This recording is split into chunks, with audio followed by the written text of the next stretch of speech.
আসসালামু আলাইকুম। আমি সোহেল রানা বলছি। কাজ করছি প্রিমিয়ার ব্যাংক ব্রাহ্মণবাড়িয়া সেমি ব্রাঞ্চে স্টুডেন্ট ফাইল সার্ভিস নিয়ে। স্টুডেন্ট ফাইল সার্ভিসের ক্ষেত্রে আমরা ২ টা সার্ভিস প্রোভাইড করে থাকি। একটি হচ্ছে টিউশন ফি পেমেন্ট, আরেকটি হচ্ছে student loan and bank solvency. Student file সার্ভিসের ক্ষেত্রে ১ম এ একটা সেভিংস অ্যাকাউন্ট ওপেন করতে হয়। তো সেক্ষেত্রে স্টুডেন্টের অথবা গার্ডিয়ান অথবা স্পন্সরের নামে অ্যাকাউন্ট ওপেন করা যায়। স্টুডেন্ট যদি বলে স্টুডেন্টের নামে অ্যাকাউন্ট হবে, তাহলে সেক্ষেত্রে আমরা স্টুডেন্টের নামে অ্যাকাউন্ট ওপেন করে থাকি, অথবা স্টুডেন্ট যদি বলে যে স্পন্সরের নামে অ্যাকাউন্ট হবে, তাহলে সেক্ষেত্রে আমরা স্পন্সরের নামে অ্যাকাউন্ট ওপেন করে থাকি। অ্যাকাউন্ট ওপেনের ক্ষেত্রে অ্যাকাউন্ট হোল্ডারের ২ কপি ছবি, তারপর নমিনির ১ কপি ছবি, স্টুডেন্টের এনআইডি, পাসপোর্ট,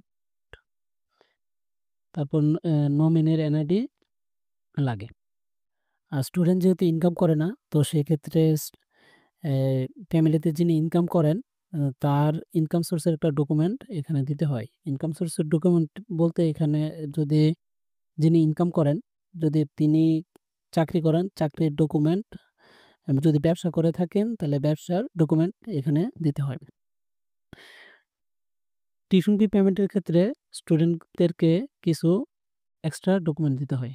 সেগুলো হচ্ছে offer letter, refund policy, payment instruction, তারপর অরিজিনাল পাসপোর্ট, পাসপোর্টের ফটোকপি, অল একাডেমিক সার্টিফিকেট দিতে হয়।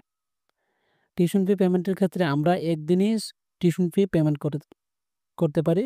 যদি স্টুডেন্ট সকল ডকুমেন্ট নিয়ে সকাল ১০টা-১১টার মধ্যে চলে আসে, আমরা একদিনই টিউশন ফি পেমেন্ট করে সুইফট কপি আমরা দিয়ে দিতে পারি। আর স্টুডেন্ট লোনের ক্ষেত্রে যদি স্টুডেন্টের নামে লোন হয়, তাহলে স্টুডেন্টের ৩ সার্টিফিকেট লাগবে, অথবা যদি গার্ডিয়ানের নামে লোন হয়, তাহলে সেক্ষেত্রে গার্ডিয়ানের ৩ সার্টিফিকেট লাগবে। ৩ সার্টিফিকেট যদি আগে করা থাকে, সেক্ষেত্রে অবশ্যই ট্যাক্স রিটার্ন লাগবে। আর যদি একবারে আগে না করা হয়, তাহলে সেক্ষেত্রে শুধু ৩ সার্টিফিকেট দিলেই চলবে। আর টিউশন ফির চার্জ আর স্টুডেন্ট লোনের যা চার্জ আছে, সবগুলা ডিটেইলস জানার জন্য চলে আসুন প্রিমিয়ার ব্যাংক ব্রাহ্মণবাড়িয়া সেমি ব্রাঞ্চে।